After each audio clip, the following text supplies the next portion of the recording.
Welcome to After the Act, a film podcast where we talk about movies and shows that we love sometimes. We're your host.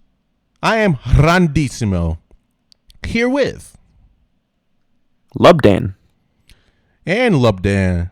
Happy Merry Christmas. This is our Christmas episode that, we promised we'd give you guys. It's April Fool's Day. April Fool's. April Fools. Our second annual ATA April Fool's episode is on its way. It started out with a great 7 minutes of us figuring out audio. That's a great way to spend April Fool's. Life was just like, hey, you want to stream a podcast? April Fools. Hey, fuck you. It's like, damn. Got it. Really. I think what happened is we made a wish on a piece of Leprechaun gold to have a flawless podcasting night. And it said you can have a flawed podcasting night. And I want me gold. Give me gold.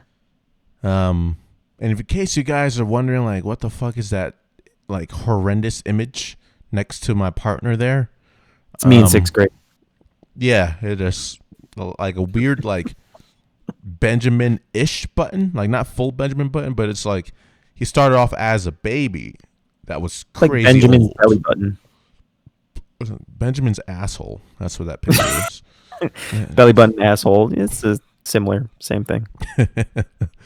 And I am so curious if anyone even watches this episode, who even like sees the title, sees the image, and is like, oh shit, I know what that is. Because we're going to review, much like we did last year with the Ginger Dead Man series review, we're going to do the same thing, but with the Leprechaun series, a horror comedy in the early 90s that spanned all the way to 2018. So we're going to review the series. We spent most of this week just watching Leprechaun. Like, usually we're playing, like, Phasmophobia, and there's like a new Among Us map I want to try out. Usually we're playing games.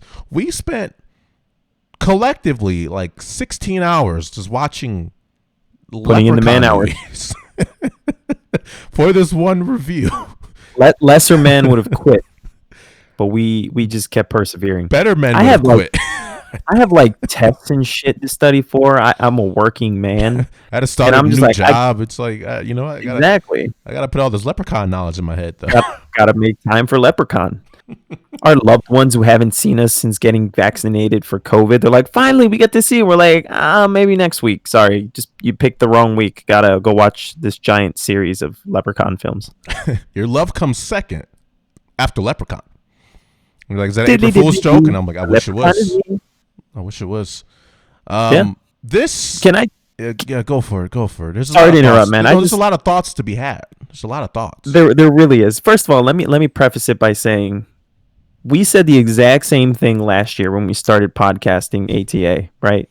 About Ginger Dead Man. We're like, we spent way too many hours on these films, and that was only 4 or 5 films in comparison to like the 8 films that exist for this series.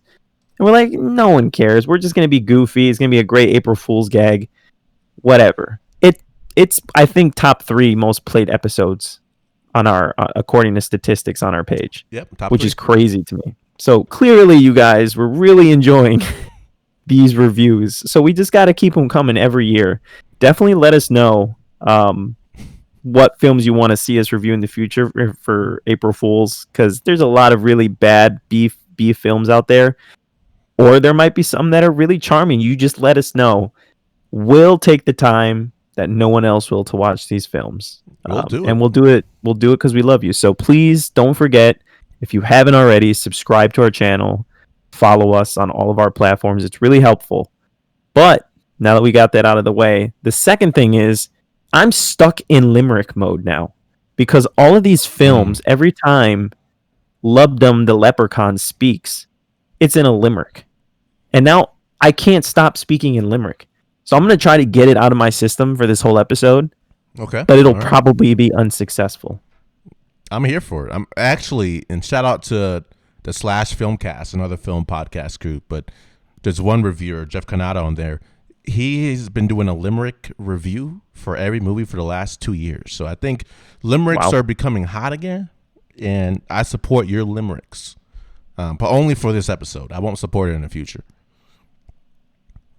I'll try to avoid the gimmick, but please don't mind me limericks. That's hey, half a limerick right there. Bam. See, last year it was pastry puns. This episode you get limericks. Imagine what will happen next time. It's what you all been waiting for, ain't it? Yeah. Well, by the way, man, in the spirit of this movie, which is weird because this review would have actually worked for St. Patrick's Day. We've been really feeling St. Patrick's It Day. would have worked for 420 in a couple of weeks. There's a lot of different spots for this movie. True. We'll probably do a top 5 getting baked films. Yes. For that date. But what are you drinking, man? Because in the movie, this man just loves his Irish whiskey. What are you sipping on?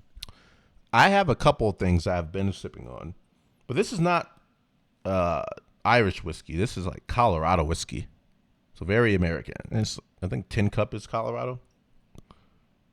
The very least is American. So the Leprechaun would not like this at all. He would spit this out at me. But I don't know. He never tried Tin Cup before. I'm not sponsored by Tin Cup, but I fucks with Tin Cup. It comes with like its own shot glass. That's fun. And it's gotten me through most of 2020 and a third of 2021. Get my name right, young man. For me name is Lubdan. Yeah, apparently this Leprechaun has a name. All right, so the Leprechaun series. Our history with the Leprechaun series. So the first time I was aware of this movie's existence was when I was, I think, around 9 years old. And I would scroll around like HBO and Cinemax and Stars and shit just looking for a movie. And I would always see every week Leprechaun in the Hood. Every week I would just see that as like a title in the digital cable guide. You're just looking down to see what's playing. Always on Sci-Fi.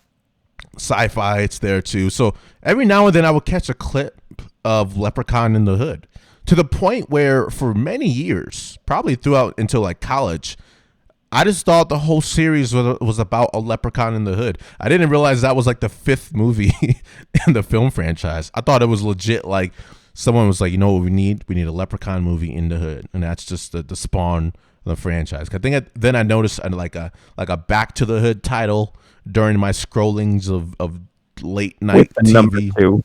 With To be edgy and cool. Yeah, of course. So I think at some point revisiting the history of this movie in my 20s, I was like, oh, this is like a full-fledged franchise. Well, I'm never going to watch that.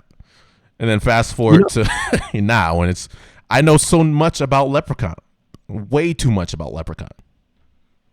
You know what baffles me? The writers really did a weird backtrack when they came up with these movies. Yes. I agree with what you're going to say. Yeah. So for some strange reason, you have the first 3 Leprechaun films, which are, pretty standard B horror film type of stuff, right? We'll get into those. What boggles my mind is that the 4th film is immediately Leprechaun in space, right? So they go to outer space randomly. There's no lead up to it whatsoever. I think the first 5 minutes show like this really shitty 90s CGI ship going through space, like it was made on Microsoft Paint on a Windows 98 computer. Yep. Which is its own vibe. But then it doesn't get much better. But after that film concludes, they're like, okay, where do we go next? We've already ventured into the vast reaches of outer space. Let's go to the ghetto. Dude, you hit it. That's all I could think about when I was binging. I'm like, what? I knew that In Space was coming. I assumed that was after In the Hood. I was like, no, that's the only place I could take it. Like, you know what we didn't have in this movie? Black people. So let's spend 2 minutes, 2 movies now. Play out. Exactly. What if Leprechaun met more than just one black person in a movie? What? Whoa, that's craziness. I could just imagine like the trailer. You know how cheesy those 90s trailers were? I could see in 90s fashion it being like, first they found him in a crate. Then they found him in Las Vegas, and then they got terrified in outer space. Now, Leprechaun has found himself in the hood. I think the only way to make that movie better was to call it Leprechaun versus Ice-T. I think that would be the only producer input I would have to really elevate that movie. By the way, good for Ice-T for getting his money. He got that All bag. right. He got that Leprechaun gold in his own way. He chased the rainbow, and he did his thing. He got that golden flute. He got it. Yeah, but oh man, yeah, it was very strange to me, the pacing of this series. So I don't think we can do our usual like initial impressions / spoiler review, because honestly, there's not much to spoil people. It's Leprechaun, probably the greatest franchise in horror film history, if not one of the greatest. It goes for me, Hereditary. Actually, no, it goes Ginger Dead Man, Leprechaun, then maybe Jason X, where he goes to outer space. Then Halloween Resurrection with Busta Rhymes, and then Hereditary. It's probably in that order. Okay, fair enough. If I had to take a guess. Obviously, I haven't seen every movie yet. You know, there's some stuff I'm still gonna watch, like the Evil Bong series and stuff. That might change the game up for me. I know you've seen a few of those already, Randy, but really just really compelling stuff. The problem I had with these films was, and just to get these out of the way, because it's all mostly very positive. The plots really didn't tie into one another, right? Every single plot in each movie has nothing to do with the previous film. It's almost as if they start from scratch with every film. Which is weird because they make a Leprechaun Returns movie and then an Origins movie, but in reality they're all essentially that, a return and an Origins, because they don't explain anything from the previous films. So it gets pretty what can I say? It gets pretty stale. I wish I could come up with a better pun that was more apt to Leprechauns and St. Patty's Day. Did you have one? Yeah, I just stopped myself because what I don't like is short jokes, you know. But that is what came to mind. I'm like, it's just lazy. It's just lazy. I don't. True. It's true. I felt better than that, so I'd rather just say nothing at all. Okay. Well, there you have it. All right. This is different than 19-year-old Randy. But just by this much. It's right. So it's, and I kind of agree with the whole, like, we usually give like a spoiler bumper of this blanket. We're just going to spoil the movie. Like I don't give a shit. Well, okay, but before I dive into deep details of Leprechaun, I will say I watched 6 out of 8 of the Leprechaun movies in preparation for this. So I watched 1 through Back to the Hood, as if that naming convention makes sense. And there's 2 more after that. There's Leprechaun Origins, which was produced in part by WWE Productions, and they have a Leprechaun character, Hornswoggle, who used to wrestle. He might still wrestle. I've been off of wrestling for a decade, but his whole character was a Leprechaun. So he, I believe, starred as the new Leprechaun in place of our boy there, Warwick Davis. Yeah. And I believe he might have been the Leprechaun for Returns. I'm not sure. So they changed it up a little bit. So I think we can both speak completely to the Warwick days of Leprechaun. We can't speak to the 2010s revitalization of the franchise. But from what I read, it's still the same exact movie. And that's what all these movies are. All these movies are the same movie. And they all start off with their own origin. Like it's like, I was trying to take notes as to like what the Leprechaun's powers were and weaknesses, like, and it changes every movie. It changes. I kept thinking like, okay, all they need to do is focus on these things. Oh, this metal can hurt this guy, or you can just, and it's I after the 3rd movie, I realized that I'm trying to annotate Leprechaun, the film series, formally annotate and find out what's happening with the lore and plot elements, and it's kind of impossible now. Which is hilarious. It right? is. It Because the is. only one that supports any kind of lore is the one you didn't watch. So Origins, like final. But that's the thing. Like every movie, it was an origin movie. Like you said, it was every movie was. This is what the Leprechaun's about, and they go about with their own rules. It was like how like animated shows used to be, like Simpsons and South Park and whatnot. They didn't all used to be serialized. Serialization of shows have been hugely popular now in like the late 2000s, 2010s, 2020s. It used to just be like one-off episodes. You just pop off. That's what this movie felt like. It was just like a non-serialized film franchise where you could jump in any Leprechaun movie and you won't be lost on what's happening. Like what happened? Like if you jumped into Leprechaun in Space, you don't have to worry about Leprechaun 1 through 3. No one gives a shit about them. Those writers didn't, at least. So you could just jump. So maybe that's probably the best review, the most positive review I can give this franchise is unlike. This is what the Leprechaun movie does better than the MCU universe. I know the Leprechaun is rotten to the core, but damn it, they could have given us a bit of lore. I like it, dude. Just fucking gold, limited golds here. MCU. This is why Leprechaun is better than MCU. That's the title of this blog piece. hit him with that knowledge, man. Go for it. MCU, 20 plus movies.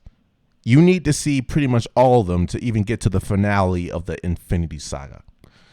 For you to enjoy Falcon and the Winter Soldier, which is on Disney Plus right now, or WandaVision, also on Disney Plus right now, you need to see I don't know, upwards of 50 hours of Marvel content just to understand what's happening. Now, the Leprechaun series, you could jump in literally any movie you want to.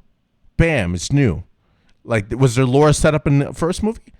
Well, they don't give a shit. You could jump in the fourth movie, be completely fine. You won't be lost at all. You will be as caught up as any other prolific Leprechaun viewer. And that's rare these days. Everything's franchised and sequeled and prequeled and just quolled itself. Leprechaun invites you every movie. It's like, oh yes, join the meal. We'll have the appetizers, main course, and dessert set up for you. It is all accessible to every user. So you're a Leprechaun fan. I guess I'll call you my stan. I like it.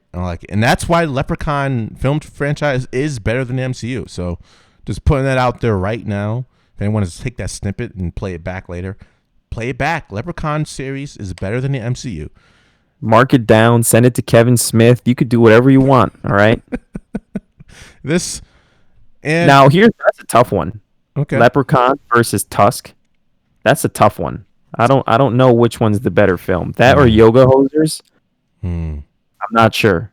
I'll have to get back to you on that one. I still need to watch Tusk and Yoga. Now, when I say need to, I mean only for this conversation. I don't mean for my personal cinema needs. No, you need to. You need to. I love Kevin Smith so much. Like, I just always want to hug him. Like, he's just a positive human being who enjoys the art of art. He's transformed beyond. Like, he's hit nirvana, I feel, in cinema. Like, he just makes things that make him happy. Like, if I can make this movie and put my daughter in it, I don't care if the critics think it's a piece of shit. I don't think if everyone thinks it's a piece of shit. I like my movie. And I love that because at best, we can just hope to be a Kevin Smith. All right? Like, it's like, I hope to make a Clerks 1 and 2 and some other Dogma. Those are great. And then make like 10 movies that everyone thinks is shit. That'd be an awesome career. I want that fucking career. That's awesome. I assume that Tusk is better. I haven't not seen Tusk. I assume Tusk is just better. But you've studied Tusk intimately. I have. Is there any Leprechaun movie that can supersede Tusk? Man, I'm telling you, it's tough. I was definitely elated at the end of both of those films. Like, I was very elated. I couldn't tell you which one I was more elated for. I'm just gonna let you watch it, and that could be a future episode for sure. Tusk. Let us know in the comment section. Leprechaun. Exactly. Which one is just the better piece of art, okay? You tell us in the comment section All right, because there it is. this is the matchup we've really been wanting. All right, I know Godzilla versus Kong just came out, right? That review's Yeah, coming yeah, soon, yeah. but this is really the matchup we've been waiting for: Leprechaun versus Tusk as a film. Okay, not as like an actual versus movie. That'd be weird, right? Because there's no way a walrus could beat Leprechaun. Anyways, back to this amazing film franchise. And I will Uh, say, like, we're gonna just spoil the entire franchise. We mentioned it before; it doesn't matter. We're right now. Just know that you're gonna get spoiled. And I will say, I watched 4 out of these 6 movies, pretty high. 2 of them were like just background movies, as I actually did work to be productive in my life. The other 4 watched late at night, high as fuck. We doesn't really change the experience of this movie that much. It's just if you're wondering, like, there you go. See, I knew. See, there he is. There it is. in case you're wondering, like, maybe it feels better watching the movie, but the movie itself is still like, I love a good, like, this stupid comedy that supports me smoking weed. It's just, I'm feeling silly. The movie's feeling silly. I was still cringing high. Like, I was still watching the Leprechaun just say awful lines. Excuse me, amazing lines. It's a verbal typo. Freudian slip. Yeah. Yeah. Amazing lines, amazing characters, and I was not changed by the experience. So, I still kind of recommend people to watch Okay, let me preface this. No one should watch this movie, but at the same time, I kind of want everyone to watch this movie. Yeah. Because I don't like, this movie is for conversations of how shitty it is. Like, you can't watch, if one person only saw this movie, that would be the saddest person on the earth. If 2 people watch this movie, then the weight of the sadness is split in 2. So we're 2 people who watch this movie. I think we just need the community of our people to also watch this movie, so then we can all evenly share the burden of the lore of the Leprechaun series. So in that sense, I absolutely recommend this movie to everybody. By the way, best line of this out of any of the films was in the 3rd one, where he's in the pawn shop and he kills the Indian dude, or I think he's Indian. He's some Asian. He's somewhere in Asia, and Indian, yeah. like strangling him with a telephone cord, and he actually kills him. He's like, "Damn it! I got lost in me killing. I should have asked him for me shilling." When I heard that line, I was like, "This is the best one. This is the best one out of the whole series." This is That's legend. This exactly. is legend. Will Smith isn't legend. Leprechaun is legend. Yeah, and here's my thing, man. Okay, so I'm gonna try. Well, first I'm gonna start with things I really liked about Leprechaun. First of all, it was cool to see Jennifer Aniston in a Leprechaun film. I mean, That's true. I'm pretty sure that's the first movie I've ever seen her in. I'm sure she probably did stuff before that. That's the earliest time I can remember seeing Jennifer Aniston. So I don't know if she's still happy or even remembers that she was part of this film series, or maybe she just blocks it out of her memory. I want to interview. Who knows? If we can ever pull an interview with Jennifer Aniston, we will only have questions about Leprechaun. That is it. Just 30 minutes to 60 minutes of Leprechaun bit, because I have so many for her. Like, was that actually like her debut in film? I could look it up on Wikipedia. Like, is that what promoted her to get things like Friends? Was she already on Friends? Did she get more deals from Leprechaun? Did she get less deals? How did this influence your? I need to know. Aniston, if you're listening, I need to know. You and I are going to do that interview, and we're going to be dressed as leprechauns when we do it. And I can't wait. Very Eric Andre style, just exactly. And she'll either be very happy and start laughing, or you'll just see the dread fall over her face because all of those repressed memories have been brought back to the surface by us for a gag. And I can't wait. Same. Fair. Yeah, it was cool to see Jennifer Aniston in that. There was some, I believe there was a cameo, if I'm not mistaken. In the first film, you have kind of like the goofy good-hearted character who's Jennifer Aniston's companion. He's kind of like a big man-child. He might have something else going on that is implied but is never overtly stated. But I think he might be the bartender in the second film, if I'm not mistaken. Oh, Um, so okay. I'm not sure. Don't quote me on that. In the words of Easy E, but that might be true. So that was I think it was interesting. Ozzy was the character name. I think it might have been Ozzy. Ozzy. Yes, Um, thank you.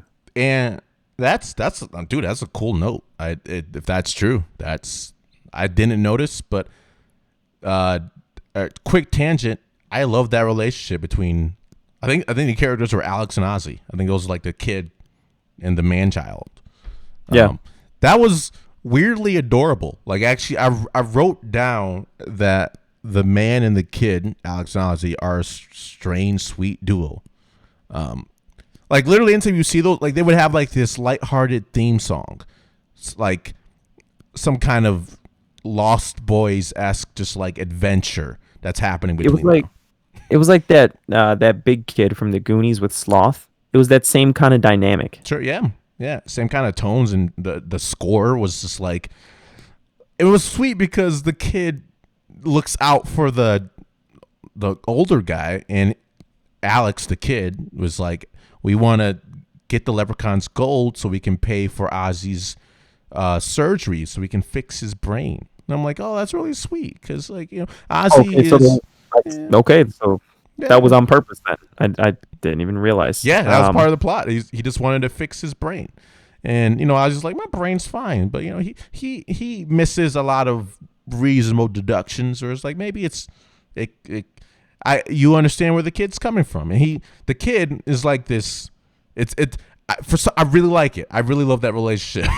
Those characters. I like Okay. unironically. I'm like, this is kind of sweet. Like, is this little kid is looking out for this grown up, almost like of Mice and Men tones in Yeah. this one, and it's just like the kid is super smart for no reason. He's just like a 12-year-old who just knows how to do more shit than I do, and he just looking out. He's looking out for his older buddy there. Just looking out for him, and it's kind of sweet. It's like the sweetest part of the movie. Yeah. And just some more notable cameos in the third film. Or I'm sorry, in the second film, there was I forget the actor's name, so please let us know in the comment section. But he was really prominent in just really not obscure movies, but just movies that weren't mainstream. So in the second film, you had the one little dude who was in Friday, who walked in on his wife cheating on him. That Oh actor. man, yeah, I forget his name too. He was in Bad Santa. He was in Same Bad dude. Santa. Yep. He's He fucking was funny, also in man. I love yeah, him. he was in Date Movie. Yeah, he's just been in a bunch of stuff. I can't remember the name off the top of my head, but he was in this film. And again, that's the earliest instance I remember seeing him in any movie, which was also strange for me. And he, like, in the most degrading sense, was just dressed up as a leprechaun, and his only role in that film was to walk around with a pot of chocolate gold and just be just weird as fuck. Like that was the entire script. So Tony this movie, Cox. It's Tony Cox, Tony Cox, that okay. actor. Shout outs to you, Tony, man. I can't believe you started from Origins on Leprechaun. So that part was interesting for me as well. So those were the two occurrences of seeing prominent actors in this franchise that I was like, oh, it's interesting. That's like the Johnny Depp, how he started with Nightmare on Elm Street #1, or who was it? Nev Campbell in Scream, Campbell, yeah. stuff like that. So that was interesting. Warwick Davis, obviously the character is offensive. They put a little person in a leprechaun costume. And then I'm not even sure if any of that film franchise has any accurate depiction of Ireland or the Irish culture as it's actually written and talked about. Who knows? I do not. But what I'm saying is Warwick Davis had some fucking fun when he made this movie. Okay? You could tell if he came back that many times to play Leprechaun, and this dude has been in some really good movies. He was an Ewok in Star Wars, which is interesting as well. But he was also in Harry Potter. I think he played one of the professors, if I'm not mistaken. I think so. Yeah. He's been in some pretty prominent films, and he kept coming back to play this role. And the only reason, either he signed a really bad contract where he signed on for like 8 of these films and they knew where they were going to go with this, or he just genuinely had fun. And you could just tell, like, he gave as much as he could in the role of Leprechaun. So that part to me was evident. I thought he did a really good job with the role, with what he was given. But those were the pluses for me. Now, before I get into the next thing I want to talk about, I'm going to let you have the floor here, Randissimo. Were there anything, you said you wrote a list, was there anything you particularly liked about the film series as a whole, or maybe individual films? What stood out to you in a good way? I mean, it's all good, but pick something. Well, you really had to say in a good way. Let's see. Well, I mentioned, I think the best part of the film franchise is the Alex and Ozzy relationship. It was actually just kind of adorable. What I sort of liked about the franchise is it was willing to just not give a fuck about previous writing. Like, it was just, like I mentioned before, like, I love serialized things. I like canon. I like building upon lores and shit. But this movie really was like, I don't want to be contained about whatever, character weaknesses the previous writers thought of. I want to create a new story every time. That annoyed me more than I liked it. But it was like, okay, that's an interesting direction to go in. Just every movie seems to either exist in its own timeline. Like, I think we ventured to guess for the Ginger Dead Man series, which had kind of like a similar thing of like, do the rest of these characters exist? I'm not really sure. I think the best movie was Leprechaun in the Hood. I think I actually liked the characters themselves. Like, there's problematic stereotypes of jokes in every single movie. Like, whether it's for little people, non-white people, it's just problematic shit that every horror movie or movies in general just like suffer from. But if you like, they're like the character, I think it was who's the main character in the Hood? He's like the leader of the rap group of that trio. I think his name is Post, something like that. I think you're right. Yeah, I'm gonna go with Post. But like, I liked Post because his character art was, I want to make positive rap music. I just want to make positive influences. Just, I don't want to talk about shooting and drugs and just being in poverty. I want to talk about something that's uplifting. And then his arc is him actually going against his own views and succumbing to the trappings that happen if you're surrounded by misery, which is giving this movie way too much credit to say that they're actually annotating the systemic racism that people find themselves stuck in. And then therefore the woes that happen are because of the situations you were set up in by the oppressors. This movie, no way they thought about that. But I did take that away from the movie. I was like, okay, like, he's kind of trapped in a shitty situation. They have these instances where it's like, I want to move on in my career, but I can't do that. And violence seems to be an answer.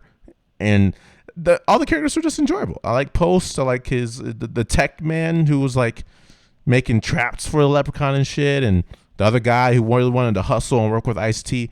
I enjoyed that. It was just kind of like, for some reason, that was the best character in the entire franchise. Also, the intro to that film is amazing. The dude pulls out weapons from his afro to fight Leprechaun. I mean, he did. Come on. It was very... Use the power of the fro. It felt very Pootie Tang.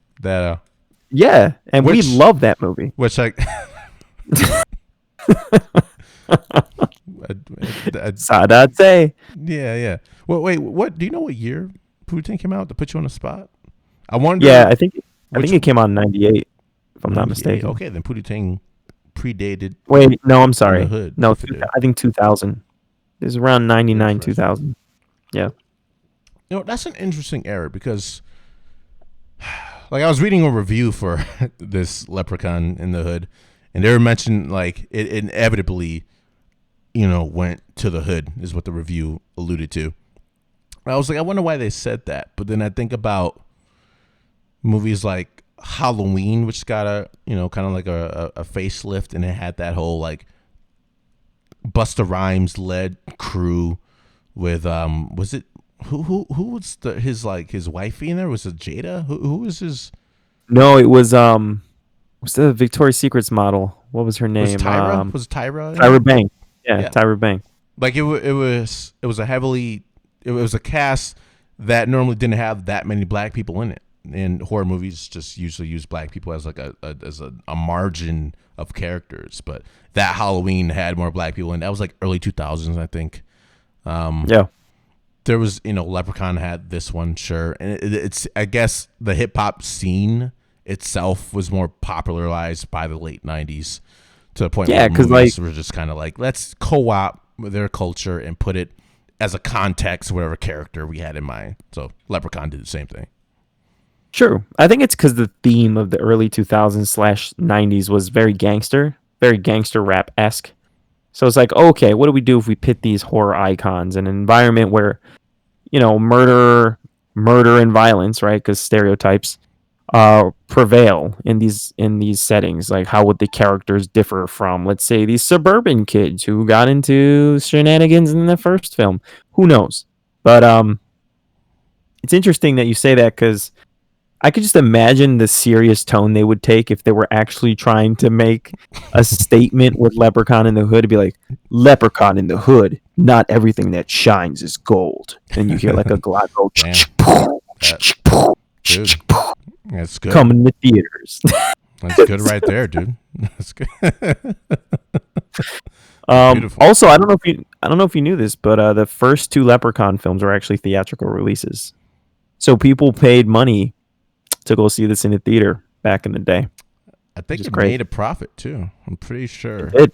I don't have that information in front of me, but I'm pretty sure it turned a profit, which is interesting too. I think we were like reviewing like the first movie's details, and we were like, how could it even cost like $900,000 to make? Or like it had to be All like, cast. it had to be like Jennifer Aniston. Like that has to be Yeah. makeup for Warwick and then Jennifer Aniston. Yeah. That's And, it. and it's strange too because the first two films are theatrical releases, and then the other ones are straight to video. And I honestly can't tell the difference in production value from the two Hollywood productions. I think it versus- got better. I don't somehow it got better. It might have, honestly. So that was interesting to me. I think the only thing that differs is the acting. It might be just slightly worse for the straight to videos just because they can't afford high end actors. But even then, it's really not much of a difference. So that was interesting. And I remember actually reading this, but people asked Warwick Davis why he didn't return for, I think, the last three films.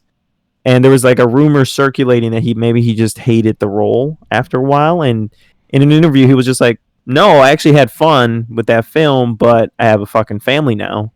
And I don't think that's the best role for me to take as a father to children. So I was just like, you know what? Warwick Davis, you are correct. I can't blame you. So yeah, I'm glad he came to that conclusion. But that's yeah, a fair conclusion. he captivated us for 6 films, so it's okay. But here it goes. Here it goes, man. This is what I really wanted to get to here because we've tried to do it. We tried to do it with Ginger Dead Man, and I think we can pull it off for this one. So, in the Leprechaun film franchise, we just stated that none of the films seem to be canonically connected in any way. They all seem to occur in their own universe. They get wrapped up very quickly, and also the endings have really abrupt timing to them. So I remember every ending is the same. You're right. It's the same. Like, why is it over like this? Like, it's confusing. Like, why are the credits blaring through this scene? Yeah. Like, we got to wrap. We got to wrap people. If they made it this far, I don't know. I don't know. They're just great people. They don't need an ending. It's a wrap. Um, I think number one's the only one that had a semi-satisfying ending. Even In the Hood kind of had that cool little rap at the end with Love Dumb. That's So actually like I want to ask you about that one. Like, was Post like controlled mentally by the Leprechaun? Was he working with the Leprechaun as an agent? Because I don't know if you remember that ending, but let's like it ended with Post being the sole survivor of the trio, the rappers. yeah, They all died in the escapades with the Leprechaun. yep, And it ended with him rapping with a really classic West Coast vibe coming at you. And then he finishes his debut of being like an artist. He finally made it, and then he kind of goes like backstage, and you see the Leprechaun like just chilling in some kind of VIP-esque section, praising the performance. And I couldn't tell if it was like the Leprechaun like just straight up like letting him live and enjoying the art, or he's about to get what he wants because he's there in the background, or he found a way to be like the Ice-T replacement for his rap group or the rap solo career. What's your interpretation of the ending of Leprechaun in the? yes. You know what? That's I had that in mind. I had that in mind too, and it's No, a fair point.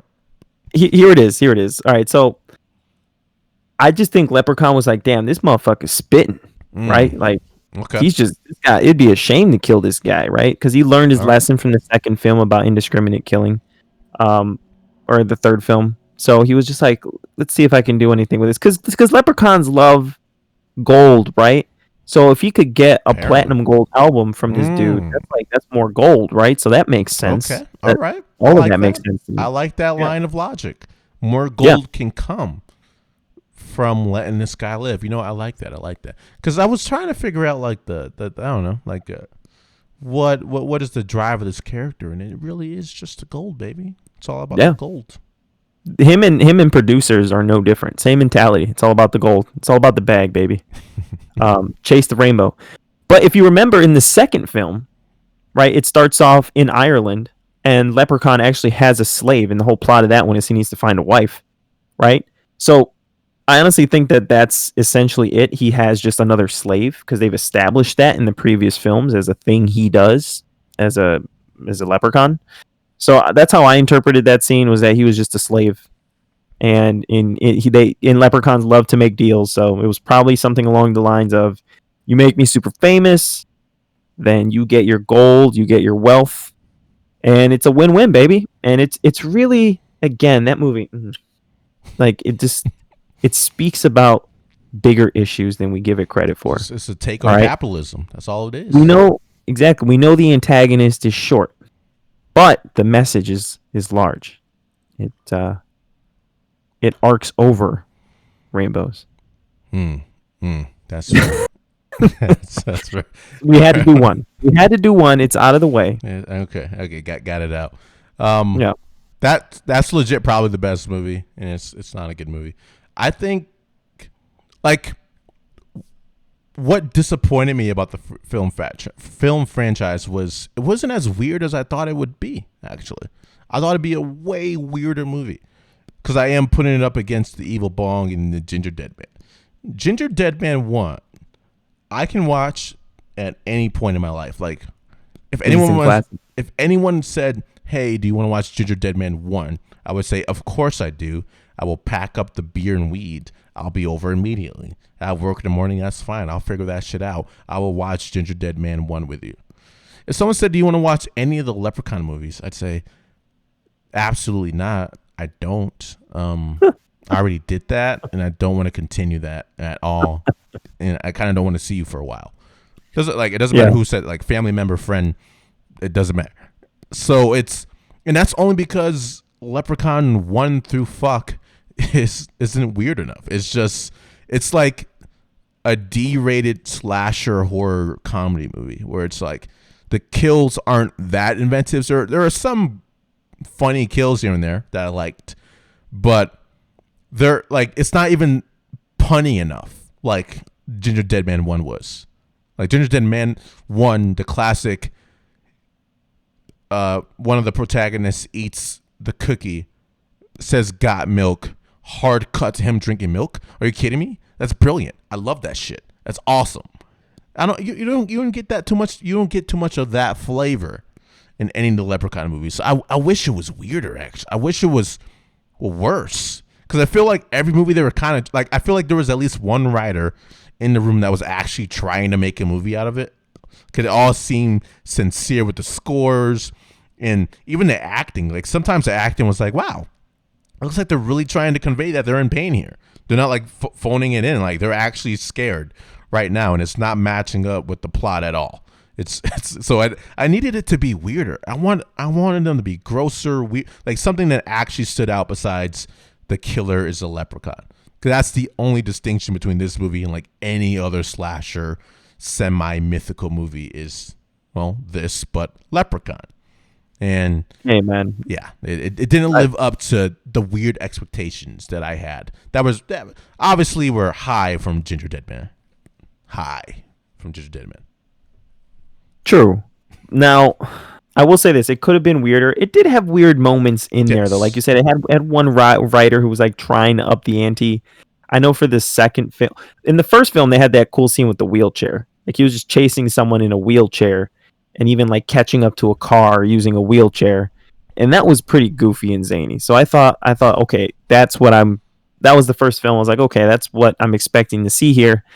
And then in the second film, he tries to run over a dude with I think he kills someone in like a mini go-kart that's like custom fit to his size and has like spikes on the wheels and shit. I thought that was interesting. The third film has some pretty zany deaths. There's this one woman, like the whole. Listen, first of all, can we say that the third film is just so good for so many reasons? It's the only other movie that introduces another leprechaun. So it's almost like Leprechaun v. Leprechaun. You're right. It took an interesting turn. It did. It was like, what if leprechauns had like a zombie effect where the DNA gets inside of you, then you turn into a leprechaun. But they hate each other, so why even have that curse to begin with? So like, okay, let's explore the lore. This is explore the lore section in ATA. So like, because the original Leprechaun was like, yeah, we can work together, or we can just be like homies. But the emerging Leprechaun of this like 18-year-old boy who has a new gambling addict problem, like his leprechaun instincts kick in. Like he wants to like get the gold and kill anyone who touches it, including the girl he's interested in.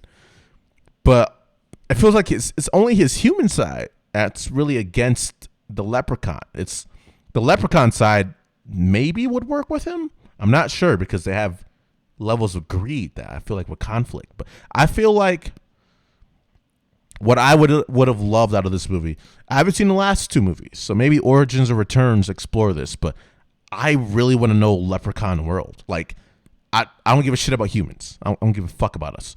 I want to know, like, actually, maybe that's what the fuck Origins is about. I want to know if is there a leprechaun society? Because clearly, at least in movie 3, he can make more leprechauns.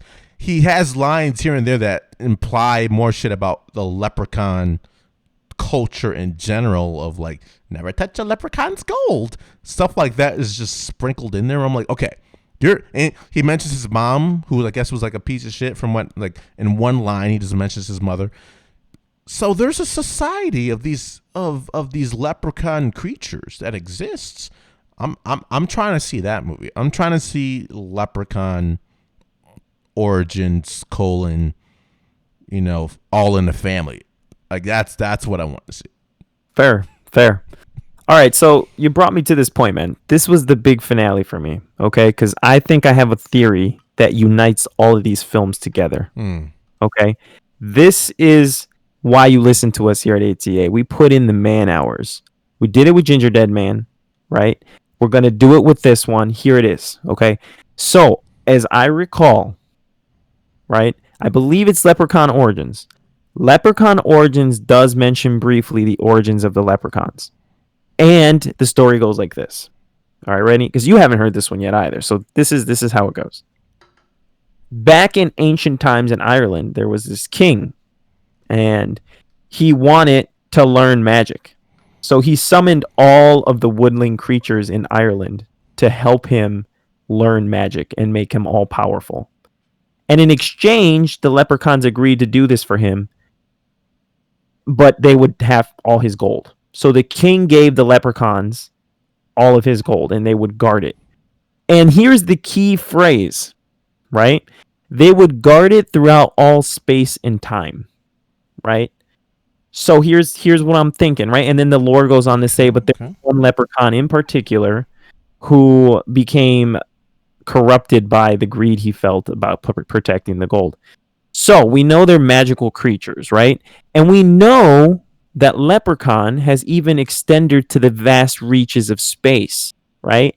And when you get into space, you can get into fourth dimensional issues like time travel or alternate timelines, things of that nature, right? We've seen it plenty of times in other films. Now, here's where I think they all connect. It's that key phrase, all of space and time. And normally, right, we were thinking, okay, they just don't give a fuck, and they don't. Spoiler alert, they don't. But this would make the most sense. Every single movie feels like it's its own universe because technically it is. And we see the same character, Lubdan, because it's just him trying to protect the gold in all of space and time. So every time he's defeated in a film, it's just for that particular space and time, right? That universe. And then he'll try to protect his gold in a different universe, which is a different movie. So that's my theory, is like you see the same leprechaun, but the rules are always slightly different as to what he's weak to because it's an alternate world. But it's still him using his magic to protect his gold.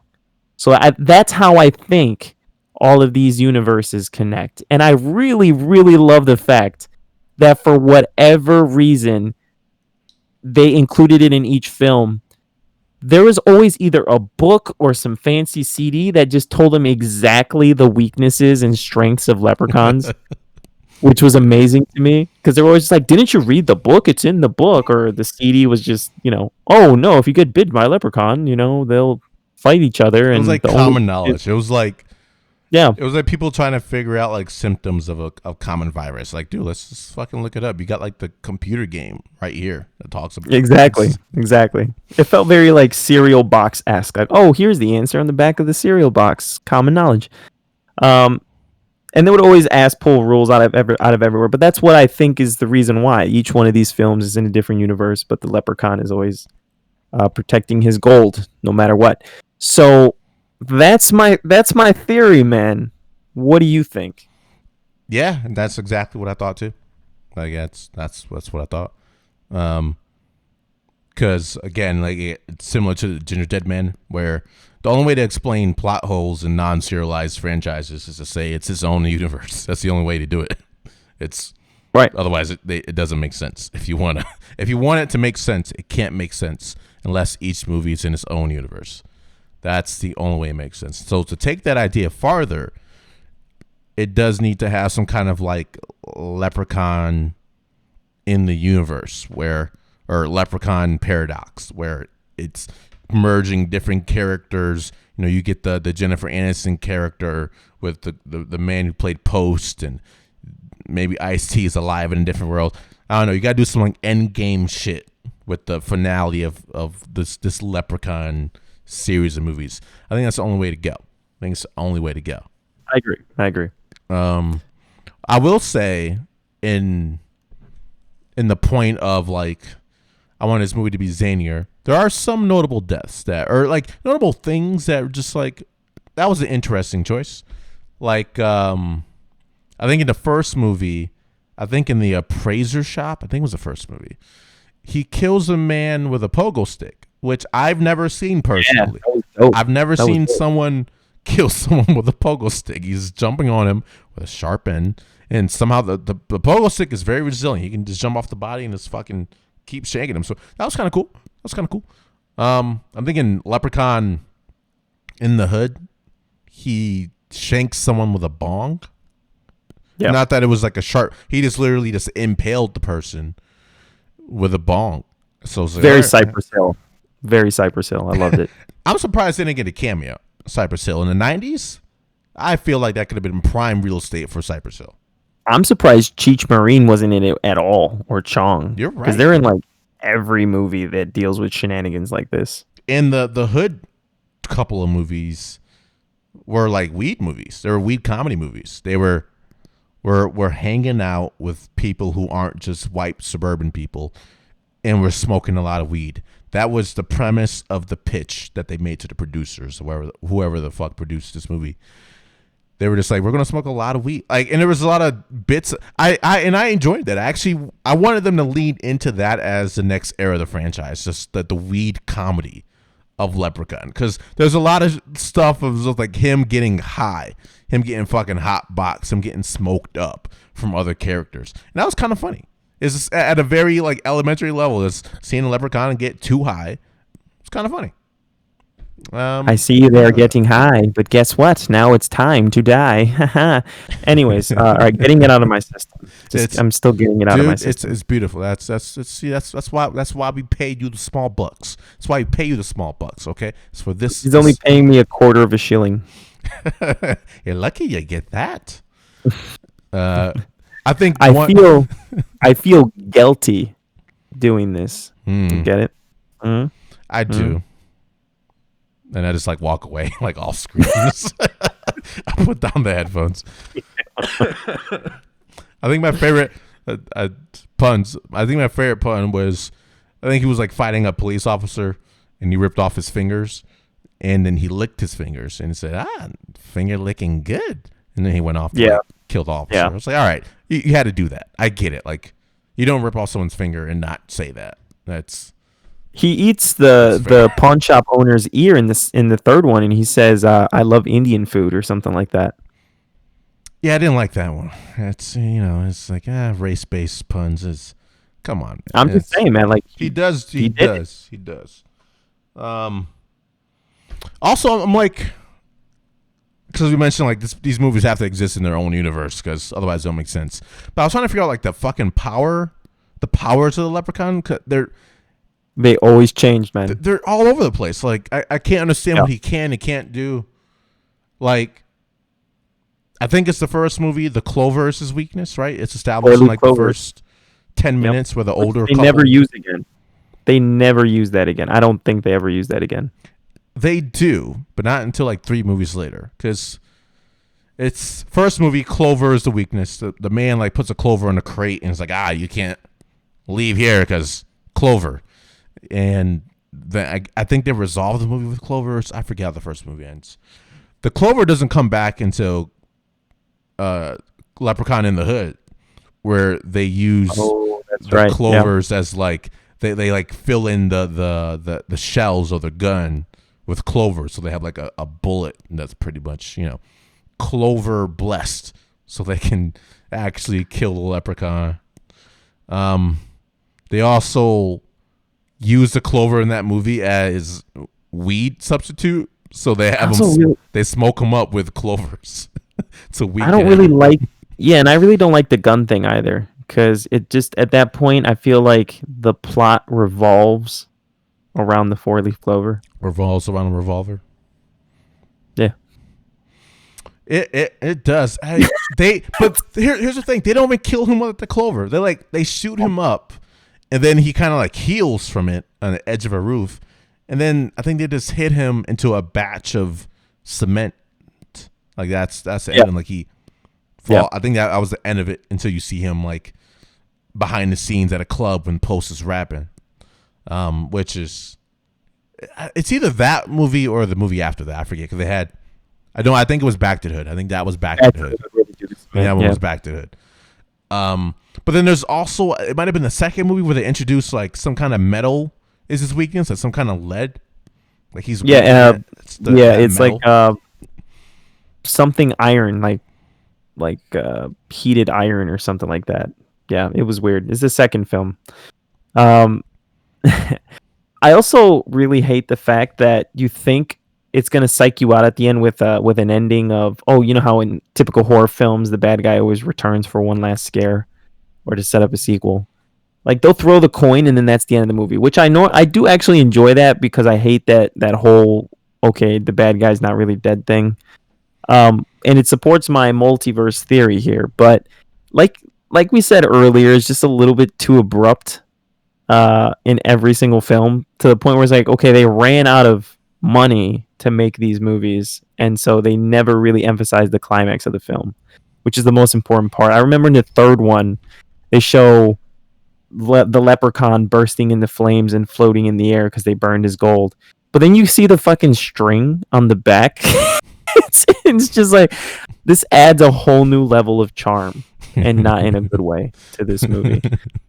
So that part, yeah, and that part was interesting. But yeah, he has multiple weaknesses in each film. I thought the worst one was the second film because as long as you hold a golden piece of shilling, he can't kill you. Like you're invulnerable to his magic. That was weird. Which I feel like it was just broken, right? Like to me that just kind of rendered the whole plot pointless because he just needs to hang on to it. There's no, and I feel like they even went against the rules sometimes. I feel like he hit the people with gold, something like there was some kind of inconsistency like that, which they got rid of. And then the third movie they turned into a wish, right? You can wish for whatever the fuck you want, which again, still seems broken. Like I still feel like there's plot points there where like I can wish this situation better, which they couldn't deal with that well. What was it was interesting because one of his power sets, like it's like he can, I think it was like the first movie, his hand like got chopped off and his hand was able to move autonomously.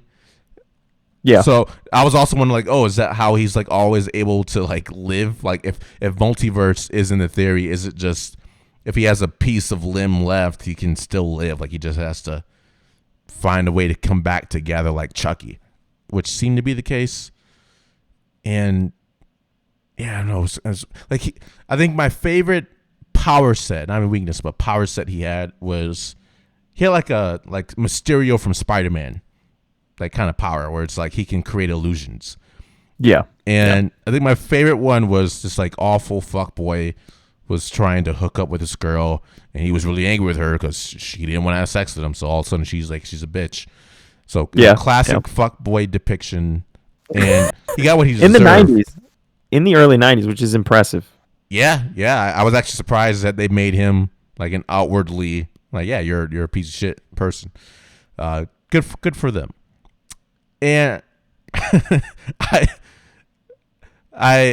say what you will about this next scene, but the next scene was him doing like this like mermaid thing where he's like luring him into the garage because he has power of like transformation, illusion, and like voice transformation, so he can change his voice to anything, which was like present in like every other film. He would do like this voice thing to make him sound like someone else.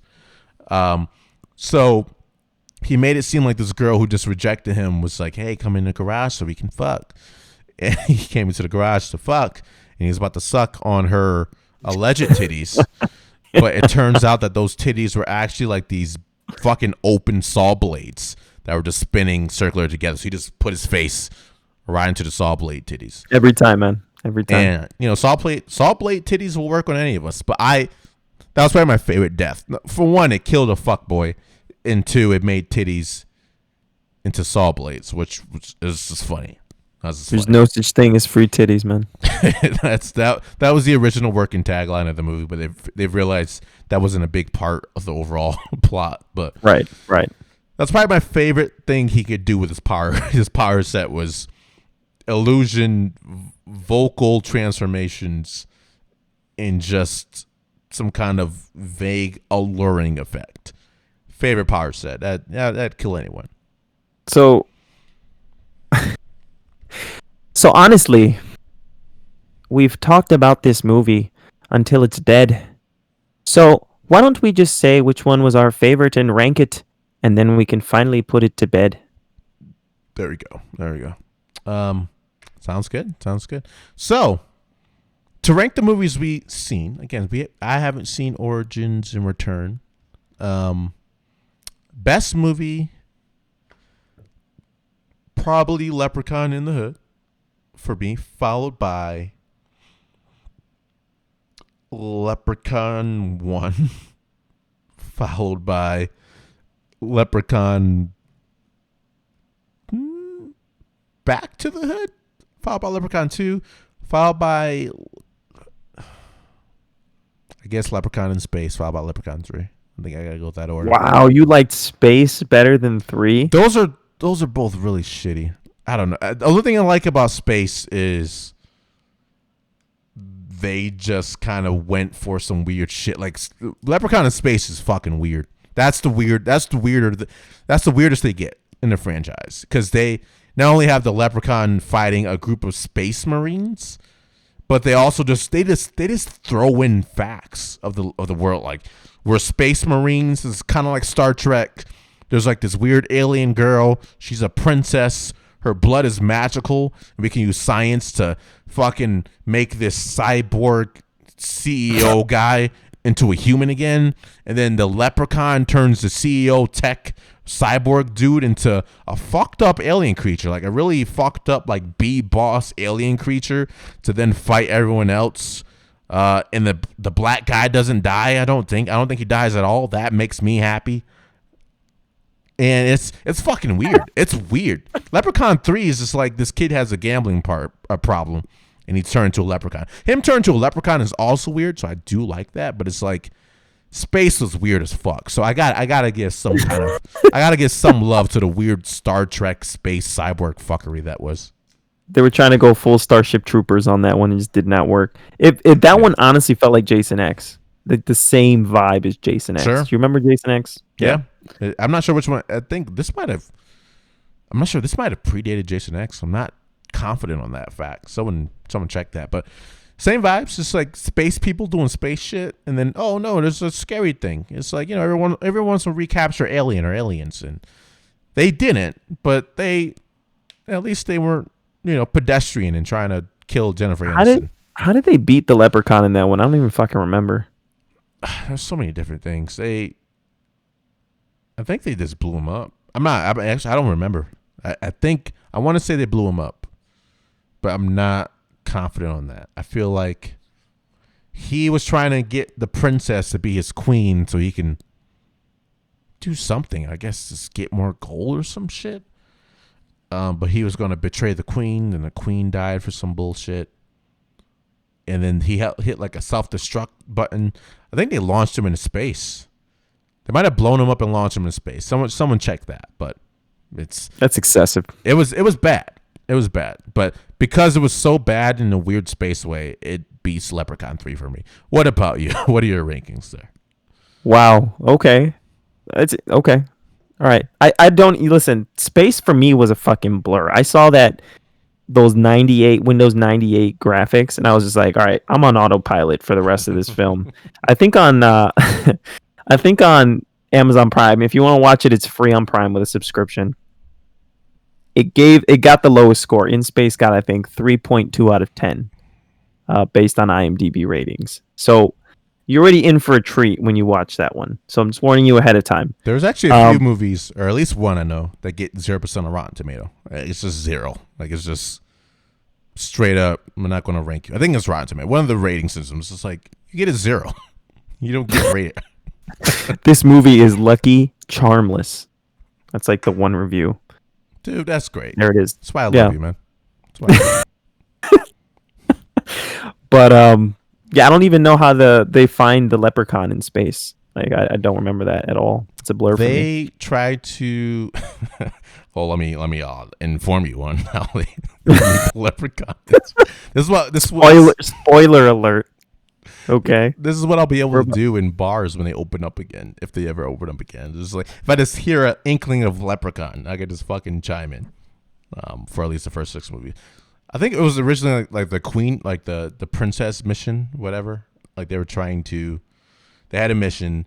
They wanted to either figure out if there was a threat or save the alien princess woman who has magical blood, because they were dictated by the CEO guy who ultimately just wanted her blood. And then they run into the leprechaun. Some guy steals a bunch of his shit. like all his gold, and then So the pisses on his. leprechaun just appears on the ship. Yeah, the leprechaun is trying to get like spit some game with a girl on like a planet. They do a mission. Oh my god, that's amazing. Like meet him while he's like doing his own thing with the girl, and they kill him with like a grenade or some shit, like kill, quote unquote. Then a space marine, I'm just calling them space marines. I think they're marines, they self-proclaim. So space marine pisses on the corpse of the leprechaun. Space Force. Yeah, it says as good as the Space Force would be. He pisses on the corpse of the leprechaun. Then the leprechaun's essence shoots up the urine into the guy's dick. Yes. So then they go back to the spaceship. He's about to get lucky. He's about to, him and his girl about to get it on. And then, she's like grabbing his dick, and he's like, "Oh shit, girl, like be careful. You trying to rip the shit off?" And he starts like screaming in agony because then he births Leprechaun in his full form out of his dick. That's how he gets on a ship, and that's why that movie's better than Leprechaun 3. No one's getting birthed out of dicks in Leprechaun 3, but they are in space. you birthing leprechauns out of your dick in space. You get some points for that. All right, so Leprechaun in Space is the winner for me. Unanimous best movie. Nah, I take that. I don't need to see the other ones. That's enough for me. All right, so my ranking for these films: Leprechaun in Space, number 1. Number 2, probably Leprechaun 1. I find number 1 to be really charming. It is surprisingly charming. Like it's not good, but it is charming. You're right. Yeah, it has likable characters compared to every other film. In the Hood is probably the next favorite one for me. That was a surprisingly decent film, which is weird because that is also, I think, the first one I saw when I was younger. Yeah, that was like our generation because it was like came out in 2000, so we were like 9-ish. So we were aware of television. We can independently see some shit, and that's it lined up. It lined up well. Yeah, and then from there, I'm gonna say Leprechaun 2 because I do really love some moments from Leprechaun 2. For instance, when they're just trying to outdrink the leprechaun, like you have one drunkard, yes, like taking on, that was funny for me. And then he's just like hung over in a coffee shop afterwards. He's like, ugh. And the dude from Mad TV is in it, right? Yeah. He's the barista. Yeah. That was fun. So that's probably the next one for me. 3.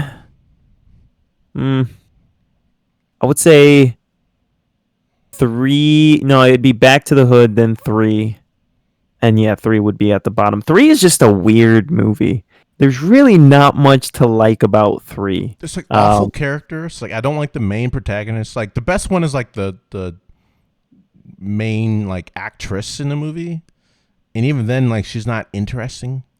She's like she wants to be a magician. I don't think she did anything with that whole like like I'm stuck as an assistant, but I want to be the magician itself. And I'm like, okay, are you going to like gain powers? Like that'd be cool. Like, what's your arc, baby? What the fuck is your arc? The kid sucks. The other anti heroes are just like greedy casino people who aren't interesting at all. Like a magician. Like I'm going to give a fuck about this magician. I don't give a fuck about this magician. Exactly. Yeah. And it's weird because they introduce an amulet in that movie. And they use it in the beginning, and then it plays no role in the climax of the film at all. Like, he's deathly afraid of this amulet, and it's just not part of the resolution whatsoever. I don't remember the resolution of that movie. How do they... They just set the gold on fire, and he blows up. Oh, right. Yeah, because they introduced destroying a leprechaun's gold, which they see off of, like, a Windows 95, like, video from that CD. Shop owner. Yeah. So they do that, right? And then magically everything gets resolved, and they don't need any of the other things they've introduced. That movie, it just has too many plot points that aren't addressed. It's bad. It's honestly, it's not even bad in a good way where like there's goofy shit in it like in space that you can enjoy. It's just really soulless. It's just there's not much to it. Which is weird because the movies came out right after one another. The first 3 came out right after. Right? Like they went immediately into production after they made the first movie. Like we got a fucking hit. We ain't gonna stop. Let's go. Yeah, exactly. And then the next year, people were like, "We're not falling for this trick again." and then it started going straight to video. So yeah, that's probably the worst one. I haven't seen. The only one I haven't seen is Leprechaun Returns. I believe. I think I saw Origins. So that is my rating. I'm gonna end this episode with for all you podcast listeners out there. I'm gonna definitely insert a clip at the end of this episode with the ending of Leprechaun 1, because there's this one particular line, two particular lines that I really like from Leprechaun 1, and they're both part of the ending. And it's right where he's about to attack. I think the kid's name is Alex, right? In that movie. Yeah. He has the 4-leaf clover and he has the slingshot with the gum. And he's about to shoot it into the leprechaun's mouth. And he has this amazing line. I think it just goes like, "Fuck Lucky Charms." And he like slingshots it He does. into the leprechaun's mouth. Which, God by the way, damn it. that scene has an amazing ending. Like his death animation in that movie is the best one, right? Because they actually show some cool like effects of him melting and falling into the well. And then I want to end the episode with the line he uses at the end of the first film. Right? He's just like, "Curse this well where me soul may dwell." And then he says that he'll be back. So I feel like that's the most appropriate way for me to end this episode, man. But like, is there anything you want to say past "Fuck Lucky Charms" when it comes to the Leprechaun franchise? Maybe a favorite moment. What was your favorite moment out of any of these films? And least favorite moment. We'll both of them in there. Least favorite moment. Least favorite moment was us deciding to do Leprechaun as a review. Those are 9+ hours I just will never see again. Good for us.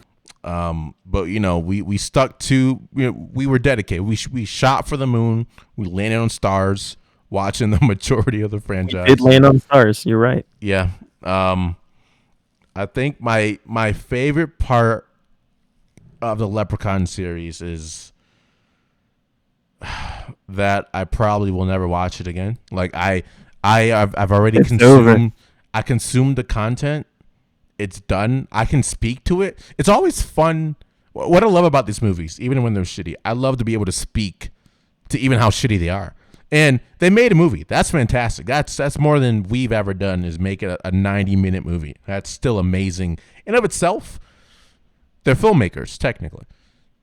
But it's also fun to just be able to talk to someone else who also likes to watch, quote unquote shitty movies. Like, you ever seen Leprechaun? It's like, oh, dude, yes, but don't get me started on Leprechaun Space. And I can have a full conversation with people about Leprechaun if that ever happened. Like, I feel like life in conversations about references, I would love to be able to reference wherever the fuck the people are talking about, even if I hate it. Just be able to have something to say. So I have something to say about the Leprechaun series. I have something to say about what they could do with Space Marines in the future, about the theory of multiverses in the Leprechauns. I have now images of like Leprechaun versus the Evil Bong after like the In the Hood series part of it comes. Like that's a clear introduction of the Evil Bong. He likes to smoke the ganja. Evil Bong. And he's green. Weed is green. Exactly. But him versus Ginger Dead Man, Chucky. Like, I feel like those are all options that I didn't really know were options before watching this movie. So, we need Chucky versus Leprechaun. That's what we need. Chucky versus Leprechaun, which I gotta say, like in terms of like weird, funny killers, who has the best lines? To me, it's still Chucky. Like Freddy's up there in terms of lines, absolutely. Like he's Freddy. To me, it's still Chucky. Chucky's still there, followed by maybe Freddy, followed by I don't know, Ginger Dead Man, and then I was gonna say Towley. Towley's there too. and then it's Leprechaun. It goes. It's funny you mentioned that moment about just waiting for that to occur in a bar. You hear people randomly talking about Leprechaun, thinking they're the only ones. I could see you just in that scene, being a film, like the filmmakers we are, just you sipping on some Irish whiskey appropriately, and you just look at them and you're just like, "I've seen all the Leprechaun before. Yes. Leave it alone. Leave it alone." You don't want anything to do with Leprechaun. And then they're like, "Oh my God, is it like a curse or something?" Like, no, he just gets birthed out of a dick. You don't want to see that, and you just take another shot and leave. Have you ever seen a person come out of a dick? And I take a shot, and it's like, no. I was like, I have. And you will too if you keep talking about this leprechaun. Exactly. I like an eye patch for some reason. Yeah, and you just when you when you Fully leave the tip bearded. and walk out the door, you go diddly diddly dee. Click my But there heels. you have it. There you have it, folks. We take April Fools seriously. All right. Wait till Leprechaun. next year. Let us know if you have any recommendations. But we love just taking the time to review these films once a year, like films like this. We had Absolutely. a blast as much as we bitch and complain about it. It's the perfect excuse to waste our time with movies like this because we get to come back and review them for you guys. It's funny. It's a fun time. Exactly. Very fun time. So now you guys are experts on Leprechaun. You don't have to watch the films. You're welcome. But really, why don't you just tell them where to find our shit, Randy? Well, if you want to hear more riveting, groundbreaking reviews on all the hottest movies, whether it's Judas and the Black Messiah, I Care a Lot, Justice League, the full Halloween series, top 5 Adam Sandler movies, top 5 A24 series, Avengers Endgame review, Avengers Infinity War review, whatever you want to hear reviewed, I bet you we have an insight on that. And you can find that at malumpictures.com. The entire catalog of After the Act, the entire catalog of all of our projects, whether it's video game streaming on YouTube and Twitch, whether it's our comedy podcast at The Magic Conch, you can find all of that at malumpictures.com. You can find this video podcast. If you're listening to this on the drive to work right now, on the drive to get some weed, whatever, you can actually just listen to us on Spotify and iTunes and SoundCloud and Google Play, wherever you typically listen to podcasts. And I urge you to do this, you can see the video form of this on YouTube and Twitch at Malum Pictures. So we have everything on YouTube and Twitch. We have games. We have podcasts for films, podcasts for comedy.